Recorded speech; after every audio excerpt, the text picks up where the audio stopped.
Halo Bapak Ibu, Saudara-saudari sekalian, bersama saya lagi Chandra Teja dari channel Kristen Ngakunya. Channel yang membahas kekristenan murni, terbebas dari klinik, dan penafsiran yang melenceng. Bagi Anda yang belum subscribe channel saya, silakan subscribe channel saya, tekan loncengnya agar Anda dapat notifikasi setiap kali saya mengupload video-video saya. Oke, pada kesempatan kali ini saya akan membahas lagi sebuah topik yang sebenarnya selama ini dianggap sebagai sebuah, sebut saja, kebenaran gitu ya, oleh tidak sedikit orang Kristen. Saya menyebutkannya dengan agak miris gitu ya, karena memang benar dianggap sebagai kebenaran oleh tidak sedikit orang Kristen. Ini karena pengajaran atau firman yang disampaikan dari atas mimbar, ya begitu gitu. Ya dianggap sebagai kebenaran, karena kan yang memberikan firman kan hamba Tuhan, pendeta, yang dianggap adalah wakil Tuhan, yang dianggap tidak pernah salah, tapi kan manusia kan bisa salah. Oke, mari kita lihat saja. Begini, saya pakai contoh saya aja ya, saya selalu lebih suka pakai contoh diri saya gitu.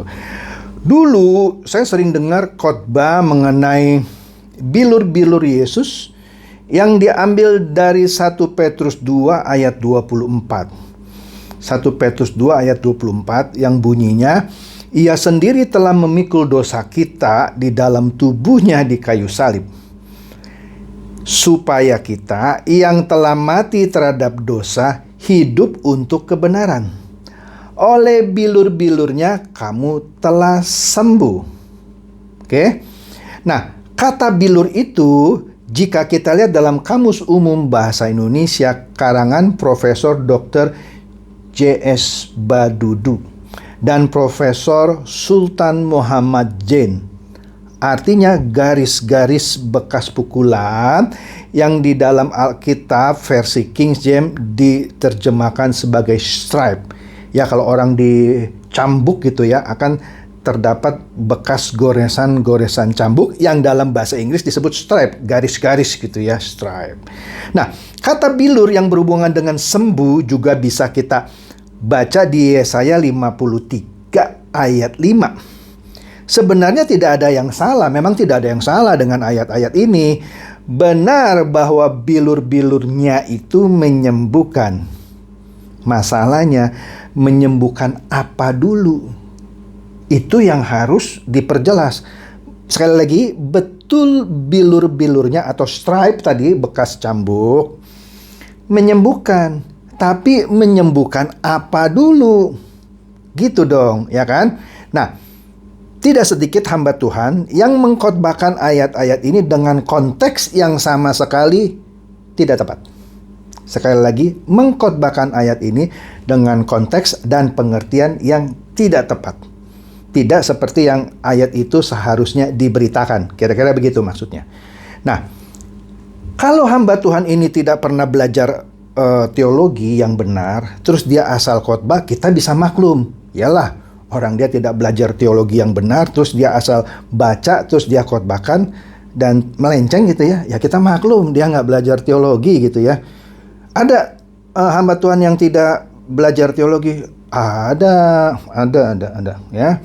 Nah, jadi bisa dimaklumi kalau dia bicaranya ngawur. Namanya juga, mohon maaf, pendeta kejadian. Apa itu? Tiba-tiba jadi pendeta, gitu maksudnya. Harusnya kan dia belajar dulu gitu ya. Dulu itu 12 rasul itu nggak sekolah teologi, bisa jadi rasul. Ya, tapi dia private sama Tuhan Yesus 3 tahunan. Ya, Anda kapan private-nya sama Tuhan Yesus ya? Jadi ya harus belajarlah setidak-tidaknya supaya tidak melenceng pengertiannya. Oke? Nah, tetapi seorang pendeta keluaran, artinya dia keluar dari sekolah teologi ya, dan sudah pernah belajar teologi di bangku sekolah tinggi teologi ya, Tapi jika mengartikan ayat itu dengan sembarangan, maka itu sangat disayangkan. Karena ini keluar dari pendeta keluaran, yang keluar dari sekolah teologi. Harusnya bisa mengartikan ayat itu dengan tepat dan benar. Ya. Wah, kalau diartikannya melenceng juga bingung gitu ya, dulu sekolahnya bagaimana gitu ya. Sorry to say. Nah, kalau pemberitaannya tidak sesuai dengan konteks yang sesungguhnya, maka jemaat bisa disesatkan. Melenceng kan pengertiannya, ya tersesat. Jadi masuk ke rimba hutan mana gitu ya, tersesat. Nah, di kebanyakan gereja yang menekankan mujizat kesembuhan, ayat ini paling sering dipakai. Bahwa bilur-bilur Tuhan Yesus itu menyembuhkan segala macam penyakit, ya kan? Itu jadi andalan untuk misalnya ibadah penyembuhan. Dalam bilur-bilurnya, oleh bilur-bilurnya sembuh katanya. Nah, ini sering dipakai di gereja-gereja yang menekankan mujizat penyembuhan. Jadi ayat ini diperkosa gitu untuk melegalkan penyembuhan. Saya bukannya tidak percaya ada mujizat penyembuhan. Ada. Tapi janganlah memakai ayat ini untuk seakan-akan mujizat itu karena bilur-bilurnya. Sebentar, sabar ya. Jadi mengkhotbahkan sesuatu seakan-akan semua penyakit apapun itu bisa didoakan sembuh dengan jimat bilur-bilur. Jadi bilur-bilurnya Tuhan Yesus menjadi jimat untuk menyembuhkan. Padahal waktu Yesus hidup belum ada bilur-bilur, dia sudah menyembuhkan orang banyak kok. Ya kan? Artinya dia menyembuhkan orang tidak pakai bilur-bilurnya gitu ya. Sewaktu dia masih hidup. Nah, kita lihat ya nanti sebentar lagi ya, maksudnya apa menyembuhkan dengan bilur-bilurnya gitu ya.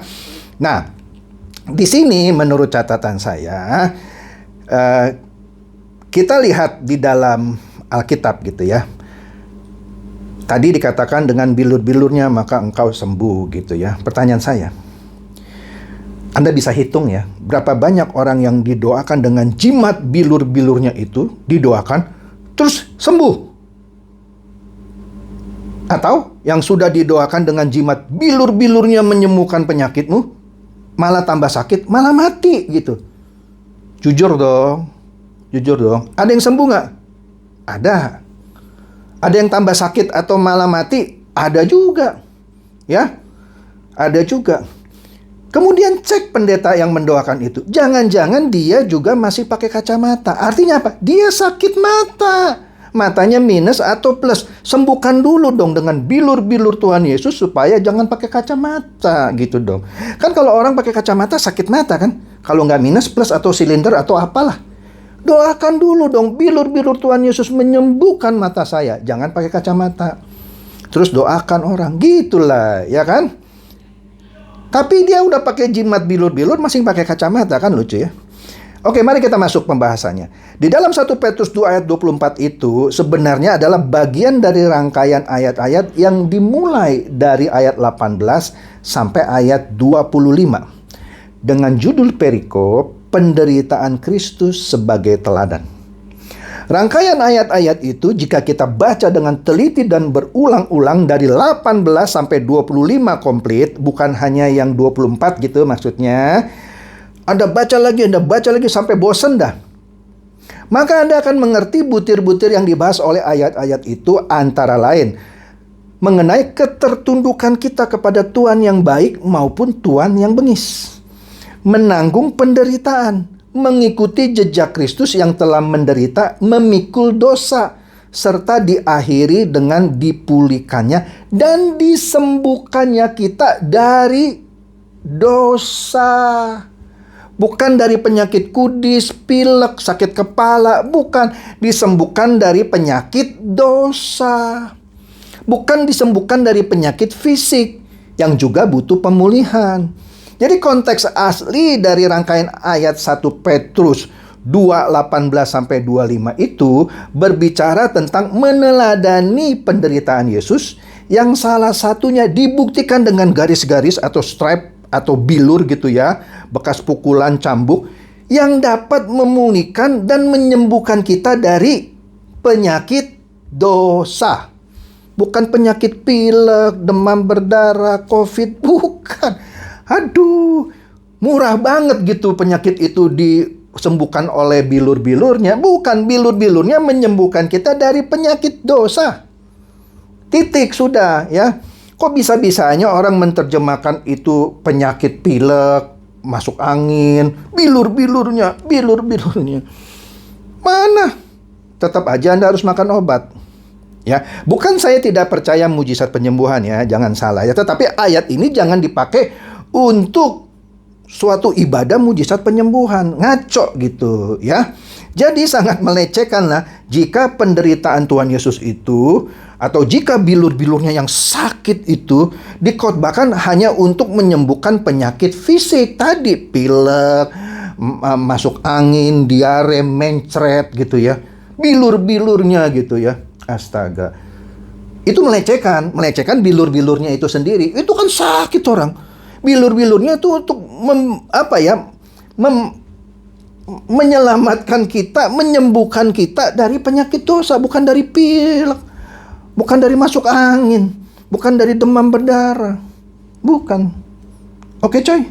Jadi bilur-bilur itu jangan dipelintir ayatnya, seakan-akan memulihkan penyakit fisik jemaat hanya dengan jimat bilur-bilurnya. Jadi seakan-akan bilur-bilurnya itu jimat untuk semua penyakit. Aduh, astaga, itu melecehkan penderitaan Tuhan Yesus di kayu salib. Karena Tuhan Yesus tidak disalib pun dia sudah menyembuhkan orang banyak tanpa harus punya bilur-bilur. Astaga, bilur-bilurnya untuk menyembuhkan kita penyakit dosa. Menyembuhkan kita dari penyakit dosa, bukan pilek masuk angin ya. Jadi konteks yang benar adalah lebih penting memulihkan jemaat dari penyakit dosanya. Penyakit dosanya, bukan penyakit pusing, masuk angin, mencret, diare, bukan coy. Ya.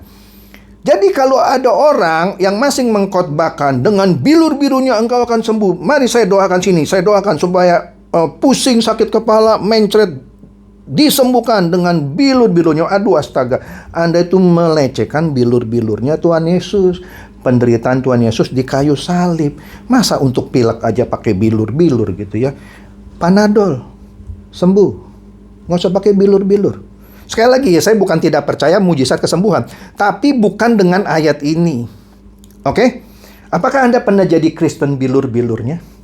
Yang selalu mendambakan penyakit Anda disembuhkan oleh bilur-bilurnya? Atau jangan-jangan Anda adalah hamba Tuhan yang sering mengkhotbahkan penyembuhan penyakit dengan ayat ini. Dengan bilur-bilurnya engkau sembuh. Kalau demikian, bertobatlah.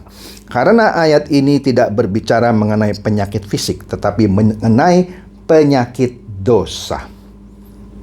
Oke? Semoga ini mencerahkan Anda dari pengertian yang mungkin selama ini melenceng. Silakan share video saya ini kepada teman-teman, sahabat, atau kerabat supaya mereka juga boleh tercerahkan oleh video saya ini. Shalom.